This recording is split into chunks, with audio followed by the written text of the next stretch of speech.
It's very windy out here. We didn't want to bring out the big charts because it had no chance of standing. You see the numbers. The numbers are so disproportionate. They're so unfair. Can you speak plain penguin, please? We will establish a minimum baseline tariff of 10%. He rules decisions. He giveth and he can take it away. US President Donald Trump has received backlash as his global tariff tirade targeted a group of barren, volcanic islands near Antarctica, covered in glaciers, uninhabited by humans and populated by penguins.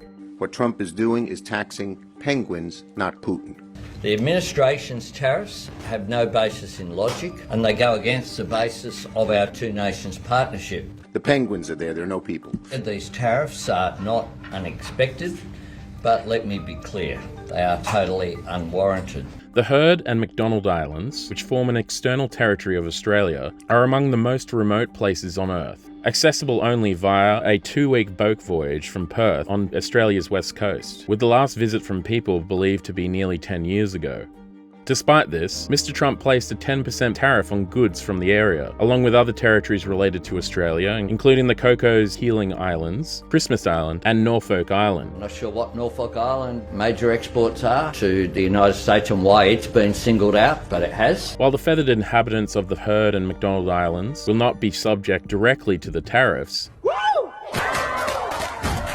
they do affect any external territories of Australia that have a trade relationship in any form with the US. And they're wonderful people and wonderful everything, but they ban American beef, but we're doing the same thing. And the Heard and McNeill Islands do have a small yet profitable trade enterprise in play, which is the exportation of a small amount of fish caught in the area, mainly comprised of a high-value Patagonian toothfish, as well as the mackerel icefish. There's two fisheries there. The most significant one, which is the Patagonian Toothfish, which, if you're in the US, you call it Chilean seabass. Alejandro's prepared a delightful menu for us. Chilean seabass, I believe. Really spectacular. Spared no expense. Malcolm McNeill, the managing director of Australian Longline, a fishing company who specialises in the exporting of the Patagonian toothfish from the area, has explained why this product is so sought after, particularly in the US. Biggest customers are China and US. 70% of our fish is probably going into the US market.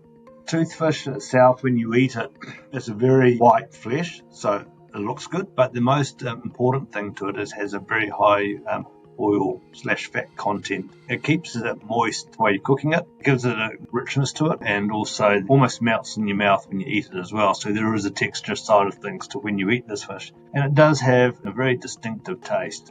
There's significant demand out there, but at the end of the day, it is a very, very high value, high costing fish to consumers. When we look at what's happening globally, financially and everything else, often these can be the first things, these high value products are the first things that people say, no, I'm not going to spend the money on that today. So there's an impact there in terms of the market. So the US actually doesn't have their own toothfish or sea bass that we compete with.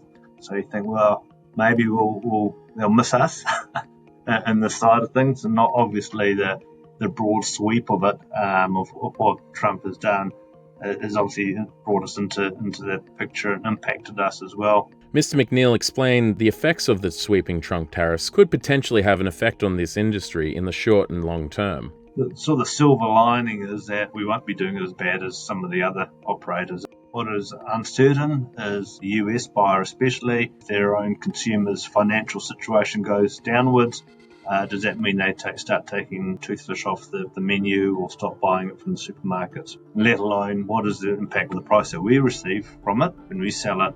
Who's going to actually cover that 10%? But what does it mean for us going forward? So we do have China to revert back to, but we expect that a lot of these toothfish suppliers that have tariffs up to 40% are going to be knocking on the door to China and less going into the US, and depending on how much the consumer wants to stop buying it or take it off their own menus, what the pricing impact there will be. We could see an upside in pricing in the US on the basis that they're getting less because more's going to China. Again, it's a wee bit like what happened in COVID. It's about exploring what are our other markets out there.